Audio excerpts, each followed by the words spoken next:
Okay, hey. So I'm going to walk you through some of all the puzzles associated with uh, the Voidager challenge. Um, by the way, I'm Dr. Jake Patton.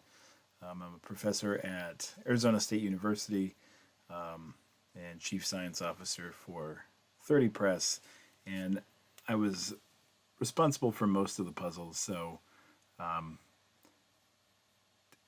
you know, I'm glad you thought they were cool, and I'm sorry if I gave you a headache. I think some of you were kind of not feeling some of them until you got them, and that was great.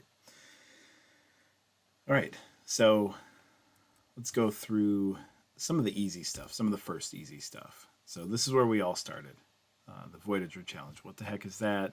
There's a QR code, pretty straightforward. You just, you know, scan the QR code, and that takes you to the registration page. Okay, great. So you can put together a team, and then once you've got your team, then you're going to go through the questionnaire to figure out what archetype you best fit into. So this, I'd like to give some credit to my fellow 30 presser, Wes. He did a really great job coming up with a lot of these scenarios for the Voyager team. So anyway, I tested out as a navigator. Enjoyed that, kept it. You know, you didn't have to. You could choose your own. But navigator seems to fit, so I went with navigator. And then once you're done with that, this is what you get, right? This is pretty much your dead end at first. But it's not a dead end, of course, right? Because there's things you can do. People who are very astute in terms of old internet decoding and encoding probably remember steganography. If you're older, old enough to remember the kind of heyday of alternate reality games, then you know that steganography was used widely in those kind of early 2000s things like I Love Bees is a really famous one. There was one for the movie AI with Robin Williams and Haley Joel Osment. There was a huge ARG for that. There was a couple for Halo. Anyway, steganography, definitely one of like the hallmarks of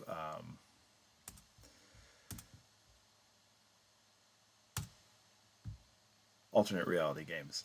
And so what you would do is download the picture that we were just looking at and go to something like this, which decodes steganography. All you do is select the file that you want to use. This will take a second.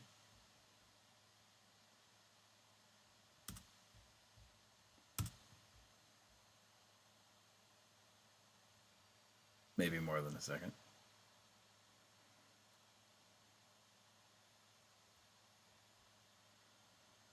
There we go.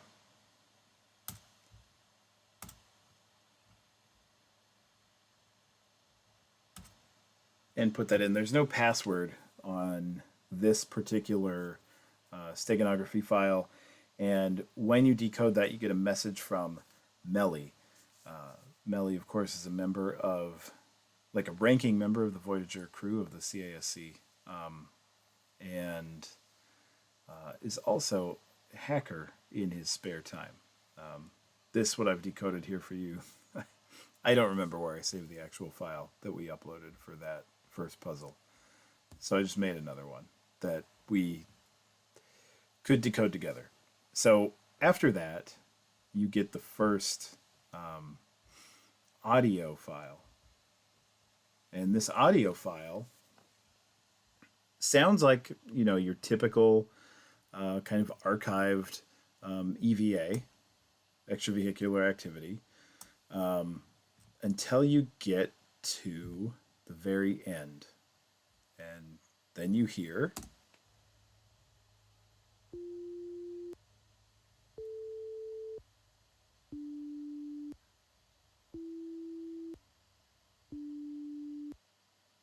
Now, if you're a musician or just musically inclined, you probably hear that there's a bit of a scale there. You can hear that those are definitely musical notes. And you may have perfect pitch. If you do, you probably knew what they were instantly. But if you don't, then you could use something like this, which is just a list of what notes correspond to what frequencies. So we'll jump back to Audacity. By the way, just wanted to point out everything that I have made, all the the audio changes to the audio, and then also ways that you can decode all of these different audio secrets can be done with a program called Audacity. It's free. It's freeware. It's really great for audio editing, and this is basically the workhorse of the entire project. So go back here, and we'll take a look at this right here. So if you highlight this portion of the file and go to Analyze and Plot Spectrum, you see there's a ton of energy at 350 hertz. And then you can look at the next one. There's a ton of energy at 440 hertz. Now, again, if you're musically inclined, you know that 440 hertz is an A. A440, one of the most common, beginning root notes that we have. What I'm looking at, by the way, to see this is where the peak is. I can put my cursor on it. I get a value down here of where the cursor is. The cursor can go anywhere, but there's also like this little line that snaps to where the peak of energy is, and that's going to say down here in peak what you're looking at. So you can kind of snap right there. Doesn't matter where the cursor is as long as it's next to it, and you get 440 hertz. So if you do that for all of these, let's see, this was about 350, I think, when we looked at it. Yeah, 350. So if you go through all of these, we'll go back to the page that we have. 350, 349.23, it's an F. So we have F, and then we have 440, which is an A. And then the next one would be about 587, 588, 586, something like that. And it's a D, then an E, and then a D again. So faded. That's the first word that you end up with. So throw that in to the Google form, and you're rewarded with the next audio file. Well, actually, that's not completely true. You're rewarded with the next audio file and 2 CSV files, telemetry actual and telemetry comms reroute. So if you listen to the if you listen to the story, the audio story that's going on, what you hear is there's 2 sets of telemetry data that are being sent out. The first one is the telemetry data from the actual telemetry module. The second one is routing the telemetry through the comms and then sending that signal back to mission control as well. So the idea there is by sending the telemetry through the comms, they would be able to figure out where the interference is coming from in the communication system. You get a level of tolerance, and you also get the idea that anything beyond that tolerance is going to show you where the interference is. So what we're going to do is, just in Excel, or you could do it in Sheets or anything like that, we've got the telemetry actual. I'm going to grab the comms reroute over here. and move it over to the same sheet. And all we're going to do is just graph these together.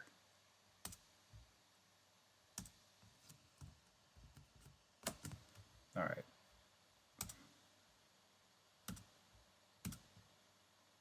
There we go. So what you have is you've got this fantastic graph of the telemetry actual and the telemetry comms reroute with just a little bit of error, a little bit of noise in the signal, right? This is that within tolerance jitter that the mission control and I don't even remember what my character's name was, and I came up with it. Oh well. Mission control and the dude in the spaceship we're talking about. So these points over here are signifying something that's not just regular error. These are showing you where the interference is coming from. So if you figure out what they correspond to, that'll show you that it's 150 hertz off. So actually you can see that right here. If you hover over each individual point, it shows you the x coordinate and the y coordinate, 1181 and 1331. So if you subtract 1331 from 1181,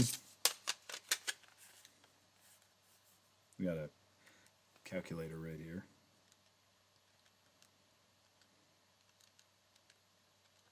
It's 150, exactly. And that's true for all of these that aren't the ones that have, error within tolerance. So if you look at this, you've got 1093 and 1243, that's going to be 150 off. If you look at this one, you've got 715 and 865, it's 150 off. And so you're consistently seeing 150 hertz error.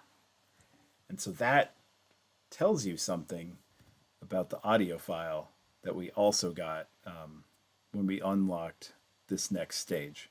Let's take a listen to this, the very end of this audio file. So we've got the music that the first two astronauts we're talking about in the EVA, which by the way that was Wes and his wife were the voice actors for the astronauts, and Ash Holtzman was mission control in that one. So the very end of that first, the EVA, you heard something like this.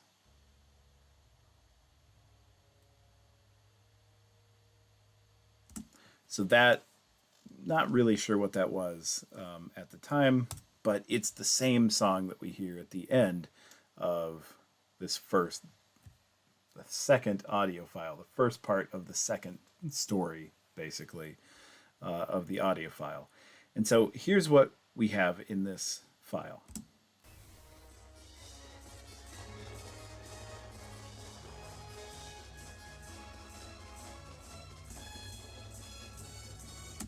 Mostly just music. Now, some people were able to hear that there was some sort of message inside of that, but some, it wasn't so clear. So what you can do is you can highlight this entire portion. And what we're going to do is we're going to create a notch filter. So if you go to Effect and then Filter Curve, we can basically build our own filter. We know from the telemetry data that what we want to do is we want to create a notch filter around 150 hertz. So what we're going to do is 150 hertz is about right here. I want to boost 150 hertz. I don't just want to filter everything else out and leave 150 hertz, unboosted. I want to boost the hell out of it. So what I'm going to do is basically just draw like a pyramid shape where 150 hertz is all the way up. It's getting the maximum amount of amplification we can do. 100 hertz and lower are going to be filtered out. 200 hertz and above is going to be filtered out. And everything near 150 hertz will be somewhat boosted. But the peak of boosting is going to be right at 150 hertz. So if we click OK, by the way, negative here is showing that we're reducing the amount of intensity at all these different frequency levels.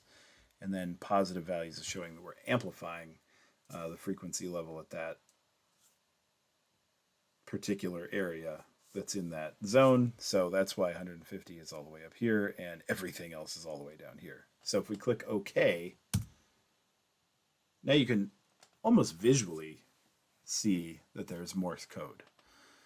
So let's zoom in here, and this is it. You could probably decode this without even listening to it, because you've got long, short, short, short, short, long, short, long, short, short, right? And now that we've cut it out, it sounds like this.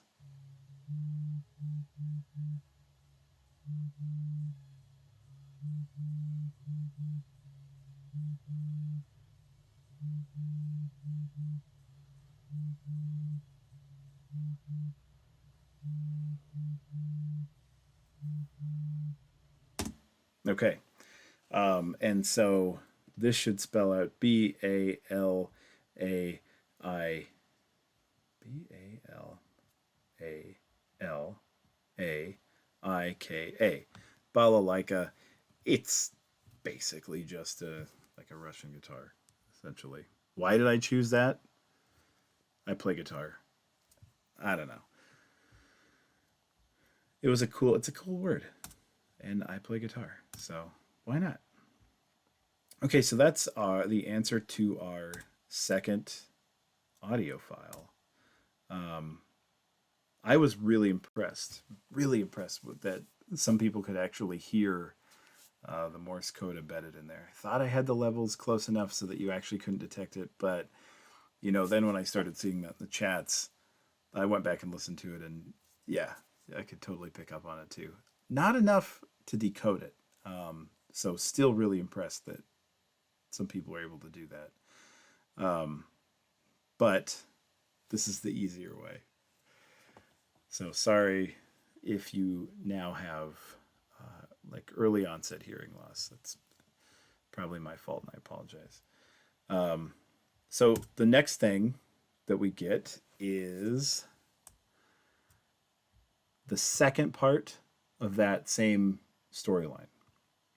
And there's actually two parts to this one, two different things to solve for this one. One's really easy and one was much more difficult.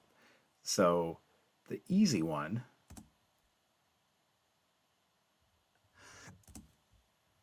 is right here.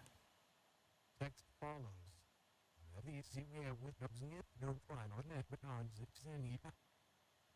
So I'm sure everybody has heard what backwards speech sounds like, and that's definitely what backwards speech sounds like. It's a little bit degraded. I put a couple filters on it to, just kind of degrade the sound quality. Not enough that you couldn't understand it though. So let's see. It starts with text follows. Text follows. Okay. There's a secret with text follows. So if we highlight the actual backwards portion,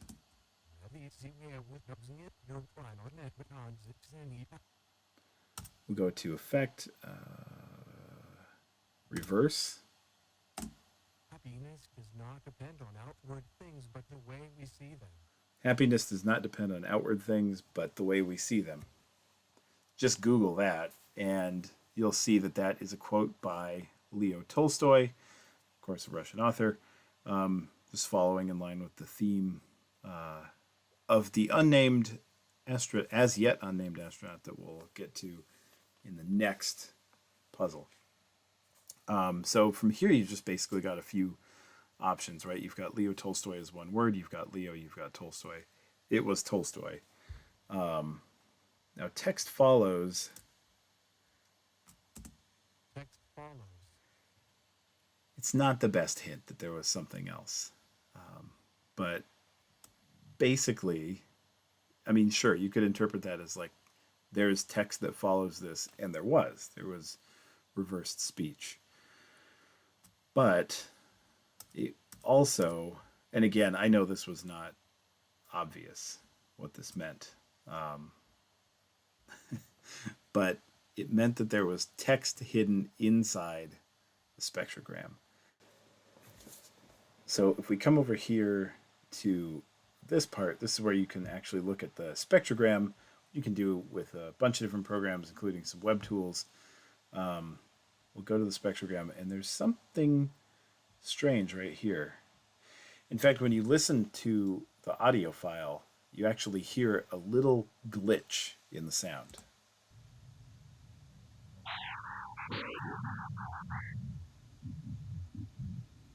Like that. So yeah, that definitely sounds like something that I would add in just to kind of like enhance the creepiness factor, or make it seem like something is going on, that there's some sort of, you know, some sort of ghost in the machine. But clearly you can see right here that it wasn't just that. It's also an actual message. So let's listen to this again.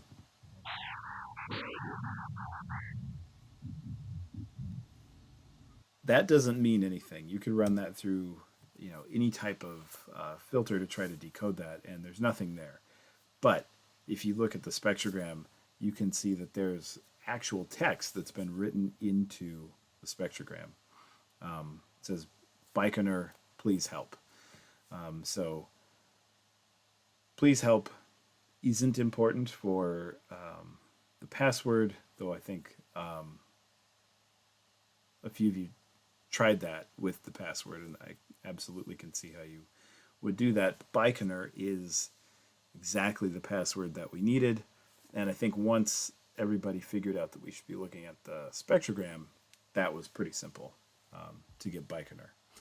So Baikonur is the one of, not the, but it's one of the main launching stations for, spacecraft, not just shuttles or rockets, but all sorts of different things from the former USSR, well, from the USSR and also Russia. It's in Kazakhstan, but Russia has a lease still on that cosmodrome that's in Baikonur. So this helped you get through puzzle 4 and 4.5. You only needed Tolstoy to get to the file, but to unlock the file, you needed 4.5, which was Baikonur. And the file that I'm talking about is this file. This is a PDF, and this just kind of pushes a lot of the story forward that you've been hearing in those audio files. So what's going on with the audio files is we're kind of like jumping back through time. So Melly is current day, and he's discovered that first EVA file, and that was in 2236. So it's about over 200 years prior to the Voidagers. The next file is about 100 years prior to the first EVA file, and that gets a little bit deeper into what's going on. So first there's just some music, there's some voices that are whispering, nothing really strange.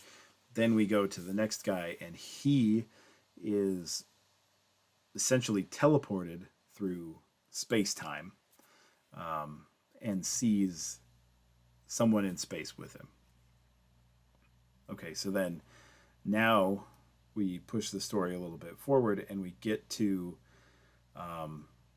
essentially 100 years prior to that second story, which is even prior to our actual present day. It's in 2003. So 2003, this group called Paribus, which actually you're probably going to see a lot more about Paribus with the Void and with other things that 30 Press does. It is a company that keeps coming up for all sorts of interesting reasons. You might have even seen that a lot of the Google tools that we were using are owned by Paribus group.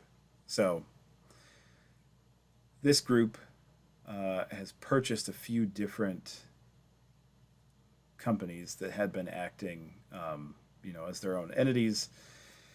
One of those was this group who worked with a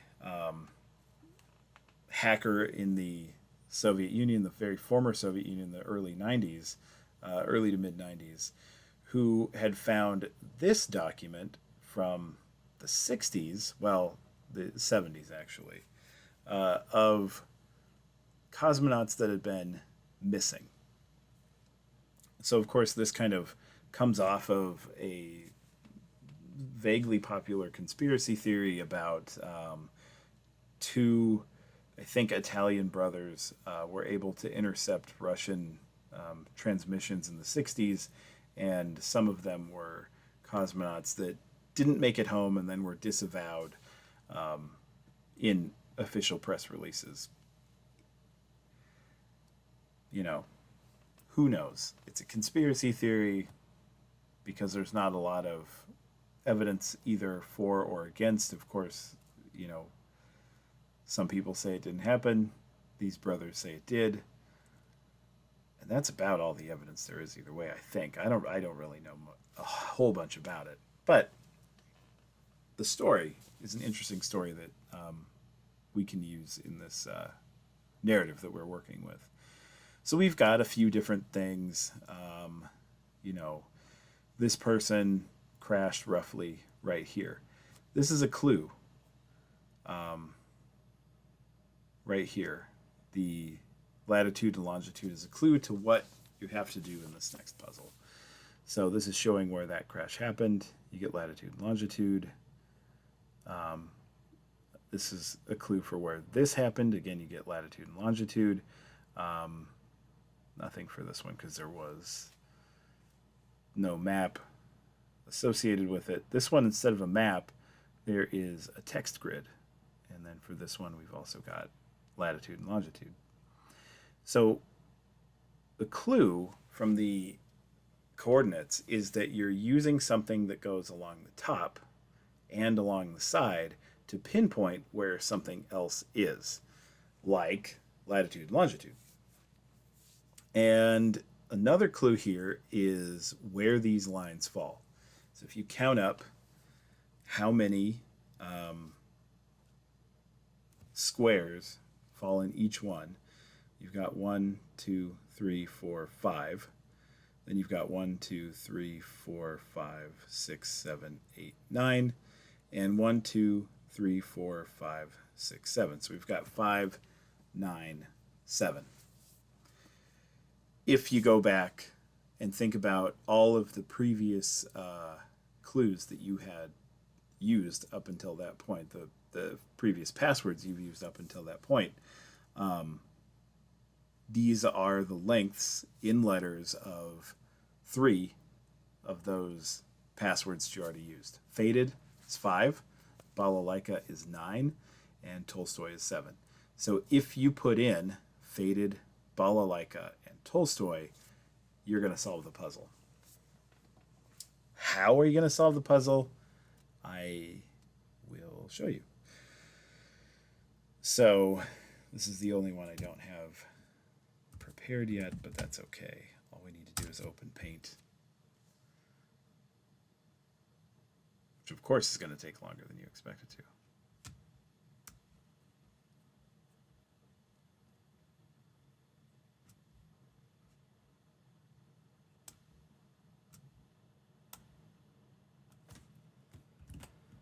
And there's our text grid. All right.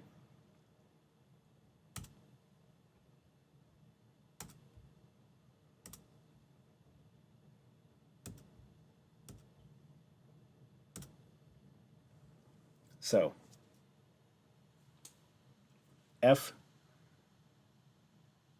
we're not going to mark this one. We're not going to mark this one.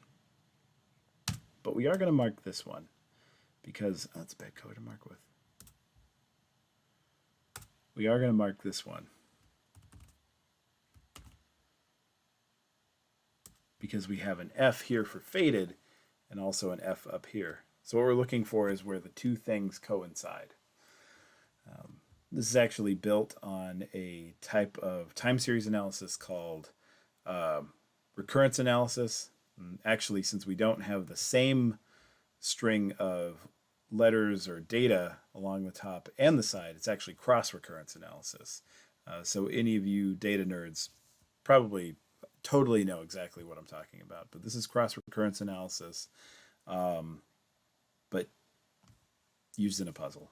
So I was hoping some of the the crowd that likes to do the data analysis and econometrics kind of stuff would get a kick out of that one. So we got A here, and there are no A's in this top group at all. Then D, yes, one D. E, is there another E? No. Another D, yeah, another one. The next one was balalaika. So, or do we have any B's? No. Any A's? Well, we already know from the first one, no. How about L's? Nope. A, L, A, I. Any I's? There is an I. Over here.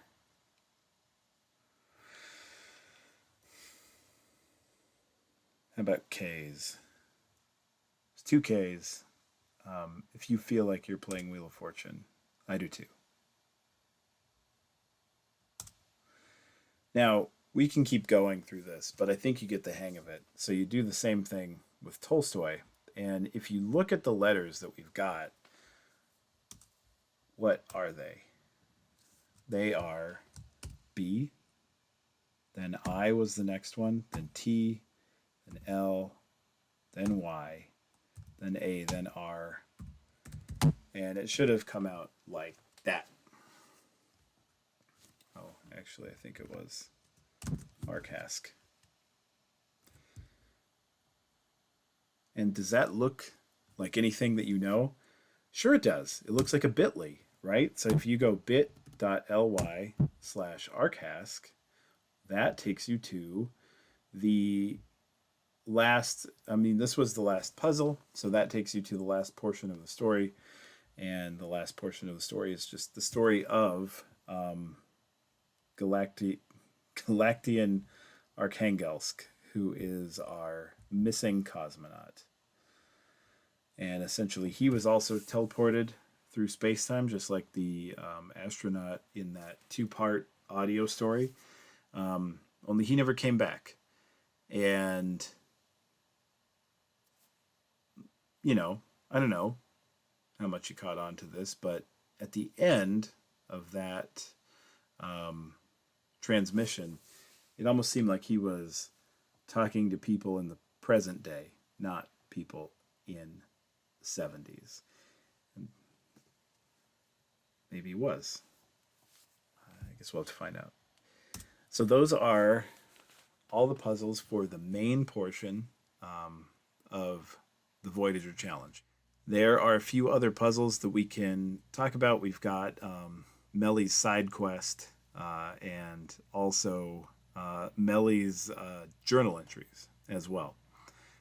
So I will go over those in a video. I was going to say a future video, but they're all up at the same time. I uploaded them all at the same time. So if you want to check those out, those should be linked here in the two little spots down below. Oh, wait, I'm in the corner. Let's see. So they're going to be over here, I think, or here. I don't know where I am. I don't know where I'm going to put me. Anyway, check them out. Thanks for playing. We had a lot of fun making these puzzles. It was a blast. It was a blast making these. It was really fun watching you guys solve them, especially the really interesting ways that you decided to solve them that were not the ways that I expected. That was really cool. Really glad that people got ton of enjoyment out of it. So